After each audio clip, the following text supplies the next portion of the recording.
Hello and welcome back to another edition of the Official Visit podcast, an Oregonian podcast where we talk about lots of Duck football things. And today we've got a special guest alongside myself, Andrew Greif. We've got Paul Myerberg of USA Today, national college football writer, and now a track and field writer. He's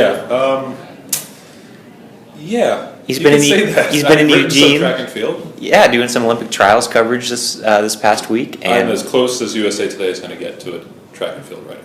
But you're going to Rio. I'm going to Rio. Rio is there, I'll be there. It's not a smoking crater. Right. If my TAM flight 714 as I come across Brazil sees a tarmac and a runway, I'll be there, covering track and field. I'm sure you guys will be reading because I know how track crazy and track mad everyone is here, along with Ken Go. Fun fact: everyone in Eugene reads every piece of track coverage there can be out of a big track meet. So you will get tons of clicks from Eugene residents, I'm sure. Yeah, I keep getting stopped here whenever I get granola or cafe yum, and people say, "Are you the dude who wrote about the women's 100-meter hurdles?" So I'm excited. More excited for football season, but I'm excited. Well, I think that's why everyone's more excited for football season. No offense to the Ducks in Rio. There's going to be a lot of Ducks in Rio, but I think that football still is king in Eugene. No matter the Nike Bowerman connection with the track and field, it's kind of always transitioned to football. Football season drives it all. As long as you're winning. Right. That's actually a good place to start. I know. That was my segue for you. So Oregon is picked to be third in many polls to finish in the Pac-12 North behind some combination of Stanford or Washington. I think Washington State's really good, going to be really good again. I haven't looked at their schedule, but I think that they almost beat Oregon with Mariota 2 years ago in Pullman. Oregon has to go back to Pullman. I think they should be someone to watch out for, but regardless. One of the things that you skip around all the time to different places around the country, so you see a much more global view than we do in our Willamette Valley bubble. So, I mean, when you look at Oregon this year, coming off a 9-win season that ended terribly, even though they had a really nice close to the season, which kind of gets forgotten about, 6 straight wins, is the kind of the low 20 ranking in the Athlons, the APs of the world, Sporting News of the world, is that kind of like the new normal where Oregon should expect to be, a nice 9-win, 10-win team? Well, I don't think it should be accepted as a new normal if we're thinking like really big picture. Sure. I don't think Oregon should be satisfied, and I know that these fans are not going to be satisfied with 20 to 25 on a regular basis. It can't be 2004 to 2006 again. I think it's only natural, and it's actually befitting the respect that a lot of people have for the program that that's where they are, because there are questions and there are holes. I mean, I know they finished strong, but for a program that for voters, I can just speak for media people who vote in these things, for voters who look at Oregon and think about a quarterback-driven offense, I think it puts a little bit of trepidation and fear into people. Look at an offense that for the second year in a row is bringing in a transfer, unlike last year, obviously, that he's in early Brew Cup, but I haven't seen him throw. I think you would probably know better than me, obviously, but it seems like there is not as much hype about him as there was about Vernon Adams. So I think it's logical. I think them being third in the North is a stretch. Love Washington, I love what they're doing, but that's one dude wanted to be trendy, picked them first, and then people kind of followed suit. They haven't earned that right yet to be listed ahead of Oregon, because when I might be wrong, but the last time Washington beat Oregon, you were probably in middle school, Early high school, right? Yeah. So I would have been like, what year was it? 2004. So I was mid-college experience. I don't remember, but if I could remember correctly, that was my mid-college experience. Oregon is Oregon, and they're going to win a lot of games, 47-40, I'm sure, as they usually do. They'll have to earn the right to be viewed ahead of Stanford. I just don't think they should be behind Washington at this point. 15-20 to me is striking as being fair. I have to send in my Pac-12 media poll today for Media Days, which is next week, and my thinking was Stanford 1, Oregon 2, Washington 3, in that kind of Pac-12 North pecking order, because I do think that David Shaw has earned the right, even with some quarterback questions himself, to be that number one spot. Well, Stanford is not perfect at all. No. I mean, they have conveyor belted themselves into a position where guys step in, especially on the lines, but They are young on defense. The offensive line lost the guy in Josh Garrett, who is an all-timer. Garnett. I said yes. Yeah. Outland Right. winner. Yeah. Who's outstanding. New quarterback. I mean, Stanford's not this unbeatable behemoth, and nor have they ever been. I think, as always, Oregon, Stanford, where is it this year? It's in Eugene. Oregon plays Washington and Stanford in Eugene. I think that drives where my decision is. Right. I mean, you think about if there's a sliver between it, and there's a chance that Oregon is at the point when they play a Stanford in probably early November. Right. No reason for me to think that Oregon should be third. In fact, I'd be more likely to put them first than third. Yeah. I remember when Brady Hoke was hired, you had said that you had spent some time around him in the Michigan program. Are you a believer that he has a turnaround artist who can resurrect a second moribund defense like he did at Michigan and do a contender with Oregon? Because that's what the majority of emails I get is got a lot of good energy about Brady. Right. Think he's going to be a terrific guy, and I'm sure he is bringing something different, but almost all the same buzzwords I heard out of spring football. And I wasn't covering spring football. I was gone for paternity leave. Shout out to my child. But Hey Anderson, what's going on, buddy? I do feel like some of the same buzzwords were the same things I heard when Don Pellin got hired, which is, going to be aggressive, got an attitude, Physical? very physical. There's pads popping. Are they going to fly to the football? I think they might. Just trying to think. Are they going to gang tackle, fly the football, attack the ball? I mean, here's the thing about Brady Hoke. There is nothing in his resume that suggests that he can take over a defense and go from being this Don Pellin kind of disaster to being a defense that can get this team back into the playoff or back into the Rose Bowl, whatever. I'm not saying he can't do it, but for people to say that, oh, here comes the savior, not a lot of footnotes to support that fact. Sure, yeah. People always point to his first season in Michigan. Well, I mean, but was he calling the defense? Exactly, that's the thing. I think that, Mark Helfrich, when he introduced him, said Hoke was deeply involved, intimately involved. I have no doubt he was. But at the same time, I just don't know what that looks like on a day-to-day. Well, he wasn't wearing a headset during games. Yeah, so and we how know he wasn't different making was play that? calls. Right. And look, like, the reputation he built as a line coach under Lloyd Carr was almost impeccable. So he clearly has a touch with developing talent and probably identifying talent. It's a different animal. He's been through some really grinding situations, so he knows how to handle the pressure, but how often has he seen these sort of offenses? He didn't really see them at Michigan. Okay, so I'm not a true believer. I mean, obviously have respect for him as a coach, but I think it's too early to say he's the missing piece because I don't know if we can say that. I'm just fascinated, too, about how he said, I think, at Michigan when he first became coach, and he's stuck to it ever since, that he just thinks that spread offenses are completely antithetical to what it takes to build a strong defense. Practicing against spread offenses will make you a big defense. And how Helfrich just said he'll make allowances for that. They're going to make some kind of, some time in practice, I guess, to where it's not, it's to whatever Brady Hoke's liking is, so they can practice against a different type of front or something. But I'm just so curious as what that give and take actually looks like on a practice field, where Oregon obviously likes to move fast and do it their way. Right. How do they tailor that to get to what Hoke wants? I just don't see how that happens. I mean, I'm so fascinated by it. Yeah, I mean, to each their own, and I personally, because I'm a nobody, I can't question Brady Hoke's coaching, but I'm actually currently working on a story about how defenses have caught up, and if this is talking to Kalani Sitake, which your listeners are probably familiar with, Nick Saban, all these defensive guys across the country, and if you ask the question, why do you think defenses have caught up to offenses? And they have. If you look at the 128 team list, they have caught up, even if the number 1 and 2 team are still averaging 780 yards a game. The first thing they say is repetition breeds familiarity, and familiarity breeds success, right? So if you are practicing against the offenses that you are going to face 75% of the time, if you're practicing against the spread, which Alabama has now done in practice since Lane Kiffin got there, in a sense, they're going to get better at defending it.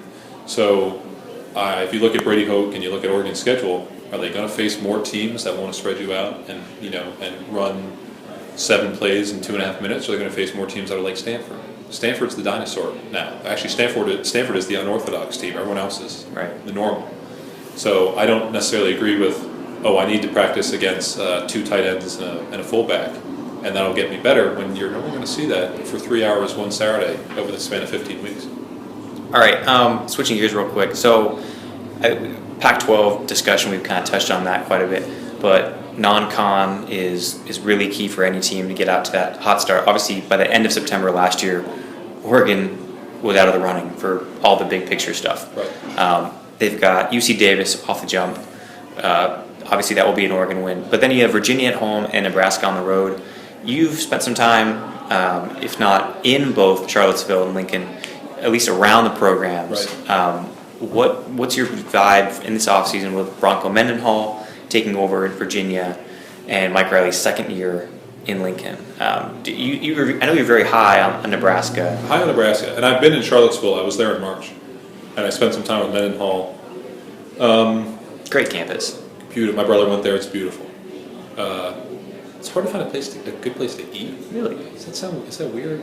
I don't like to eat alone when I'm on the road. I was there 2 years ago, and I didn't have any time to really eat anything. Right, because you were there probably Friday, Sunday morning. So, as you know, when you sit in a room with a coach and you start talking about the coming season, and that coach says something to the effect of, we're not really thinking about the final record right now, it's usually an omen of what's ahead. And Bronco Mendenhall is a true culture guy, as much as any coach I've ever come across. Not as much about X's and O's and all that stuff. He's about the culture. He reads books all the time. He has all these lessons, and he's that kind of guy. But I don't think for a second he's fooled himself into thinking that this Virginia team is going to be very good. So Virginia coming to Eugene, I would expect them to be 20-point underdogs, and I would expect Oregon to win that game with some ease. Virginia quarterback situation is bad, and look, I once had a rival coach tell me of Virginia, every time they walk off the bus, I feel like we're going to lose by 40. Right? And this is a coach that has never lost to Virginia. Yeah. So that is Virginia in a nutshell. And that'll change under Mendenhall because they'll get great athletes, and those great athletes will not be Janes, but they'll turn into Tarzans because they'll get developed and the culture will be so great. But for now, I think it's too early. I don't see Virginia really sniffing Oregon at this point. I don't see it. This is kind of that, and Oregon they actually do schedule it pretty tough in non-conference. They go out and play Power 5 schools, but this is kind of fits in with their schedule philosophy where they play a really nice team, and this isn't, obviously these scheduling agreements are done years in advance, so they can't predict this way, but they always seem to catch that mid-tier Power 5 team. Right. Tennessee a couple years ago, of course when they scheduled that it was going to be a big deal. They just weren't that good. I remember that game. Was it a rain game? It was raining the first time when they played in Knoxville? In Knoxville, yeah. They had to clear the stadium because of thunder and lightning. That was a fun. That was a weeknight? I don't remember if it was weeknight. I just remember Michael James reversing the field and running, almost like a flag football type play where everyone just gets turned around and you can't believe it's happened. I wasn't there for it. I was watching it in an office, but I remember seeing that play vividly, and I remember also, because I was an editor at the time, wondering if the writers were going to hit deadline because it was so late by the time the game kicked off. That's right. Virginia's one of those teams. It won't hurt Oregon at all to play Virginia, and they're really not going to lose. Yeah. So it's just like this win-win. We beat. Look who we played. We played UC Davis, but then we went on to beat Virginia. I mean, this is pretty good. That'll look good at the end. Now, Nebraska. I'm not sure if they're going to beat Nebraska. I really am not sure. I think I went out on a stronger limb when we were off the record. We were just speaking on background. That's fair. So I'm not going to go strong as I did then, but I have a very, depending on if you're an Oregon fan or an Oregon State fan or a Nebraska fan, I've got a very good feeling about Nebraska this year, particularly going forward. I think they have. I spoke to Riley. I feel like I talked to him a lot, as much as any coach in the country. I'm not sure why, maybe because he's always agreeable to talk for a story or something like that. But I remember my apartment in Brooklyn looks out over a construction site. I remember talking to him while I was looking at these guys build this site, and they're building a new building, like a new apartment building. But all this work they had been doing for 6 months was for all just subterranean underground. I remember talking to Riley about that, about the idea of you put in all this work and maybe in 2019, no one will even remember your 6 and 7 year. It'll just be kind of buried underneath it. I think that's kind of what happened. What is happening in Nebraska is it was a terrible year in all respects. Everyone there hated it. It was a miserable year for everybody. But the way it ended by beating UCLA, recruiting success, the sense of unity that they believe they found in the spring and throughout off-season conditioning.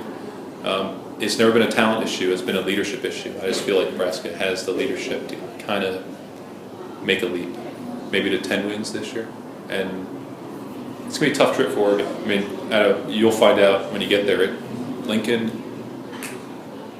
at any point of the year, even when it's 90 or when it's 20, it's not a fun place to be for a road team. Is there one, I haven't done enough of my Lincoln Journal Star reading, is there one position group to just be completely worried about if you're an Oregon Absolutely. Fan? Wide receivers. I don't know about Oregon's defensive backs. They are last year, of course, they were the unit that was getting picked last year. Yeah. This year, it's been a flip-flop where they have the most experience because the front seven has now been turned over quite a bit. Right. So I know last year was bad. I would assume that experience would be great if you don't have a pass rush. Nebraska's receiver core is, I don't have my Phil Steele. I put them probably top 5 nationally in the country in terms of depth. They've got a kid named Jordan Westerkamp who's terrific. Who else got Stanley Morgan, DeMornay, Pearson-El. They've got a fantastic receiver core. That sound you hear is people clicking off this podcast because they watched Oregon's defensive backs last season and now they are worried about what's to come in 2016 as well. I think the defense is actually really, the offense will take care of itself because Oregon has a million skill position players, and you have Royce Freeman who's going to be pushing probably 2,000 yards, even with some quarterback uncertainty. We've talked about, Tyson and I have talked about this on previous podcasts, but they just have to minimize mistakes, whether that's Travis Johnson or Dakota Prukop. Just get the ball to the skill position guys. Even with the rebuilding offensive line, the whole left side is gone. They should be fine. They really like their center coming in, redshirt freshman. I think that they feel fine about the offense. You should. It's going to be 35 points in the bag. Of course. It's very hard to imagine it's not. But it's the defense. It's just always going to be the defense. And where they turn to replace Alex Balducci and DeForest Buckner is the big question. Because as you talked about, Brady Hoke's whole thing revolves around the line play. Yep. And now they're adding a fourth lineman because of the 4-3. Where do they find that? I'm just curious. More than a year after, not more than a year, but many, many months closer to this past season than the end of the previous season, after Armstead had left, Coach told me, I've never had a team struggle to block 2 dudes more than we struggled with Buckner and Armstead. He said they were the longest 2 guys we ever had to face. That's just no reason for me to say that. I just feel like I had that in my pocket. I want to bring that out. I'm glad, please. Yeah, but you're right. There's no, for someone like me who admittedly needs to be more educated about the Ducks at this point, I don't see a guy on defense or another team will say, if we're going to score points, we have to stop this guy. Sure. And that's fine if you have 11 guys that do their job. I sincerely doubt Oregon's got 11 guys who are going to do their job. Sure. So Oregon this year makes a road trip to USC. I'm not sure how much you've been around the USC chaos of the last 8 months. Yeah, USC will be the USC that we've come to know in recent years. They're going to be up and down. Oregon will catch them at a pretty good time because they're going to get beat up. Their schedule starts with Alabama, and it gets better, but only because they start with Alabama. Right. I've seen it called the toughest in the country. It certainly is. Notre Dame. Maybe Notre Dame, yeah. Yeah. I see USC as an 8-5, 7-6 team. So not reason necessarily in early November to worry. Think about all-out panic in Eugene, but there is that. I remember a coach telling me once, you could call USC's defense. They have athletes. You would do a fine job. And then in the last couple of years, even the experts haven't had a good job with that. So I'm not so sure that's. I'm trying to remember it would have been Notre Dame, USC, when I believe we could actually.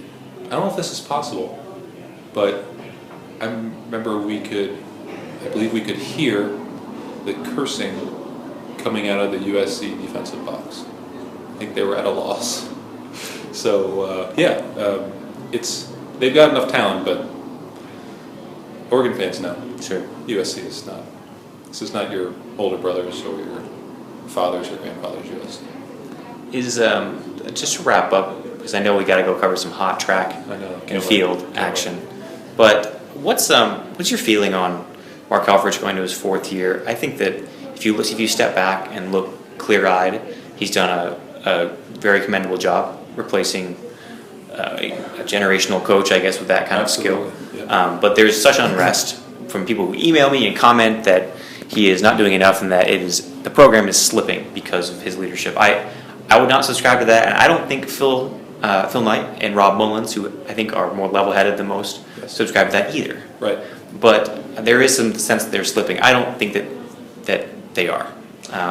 Where do you think that Mark Helfrich could get better this year? Is it just recruiting of the quarterback to make sure that's a more stable spot? I think it depends what day of the week it is, and then you'll know if people hate Helfrich today or not. Because I remember being told, I think it was last October, that he was the worst coach in the country, and then in December, obviously, he was good again. Right. So poor guy's under a microscope. That's what happens. Like you said, you replace a generational guy like Chip Kelly. I believe in Mark Helfrich, but I believe in Mark Helfrich from a more balanced and maybe reasonable perspective. I don't think Oregon is a program that should expect to play for a national championship every single year. Right.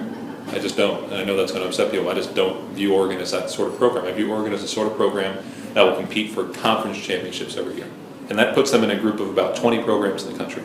The ones that can compete for a national title every year, there's about 4 of those. So it's not like I'm dissing it. That's just where the truth is. So if you are a program that believes that you can win a conference championship every single year, Mark Helfrich is doing a pretty bang-up job.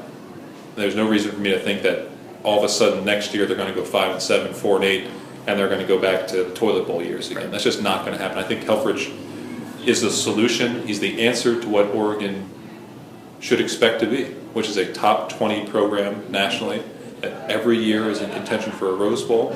And when they get, not just a Mariota, but when they get a Michael James or when they get a Royce Freeman, they can do more. But Helfrich has this thing moving in a direction that it should be going. I don't get the concerns. People need to ratchet down and adopt a more level-headed mentality about things. Yeah, I agree there. I just think that he's not been perfect, but I think last year, especially with all the uncertainty, especially with the most important position on the whole team, quarterback, there was a pretty good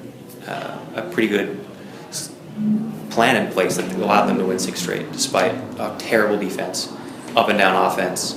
I think there's a continuity that he's brought that it's not the sexy appeal of going for it on 4th down every time like Chip Kelly. It's not like a trademark thing. I think there's a consistency there that makes up for a lot of weak carries otherwise. Yeah, I would call it Coos Bay, just reasonably. Is it like Minnesota nice? Yeah.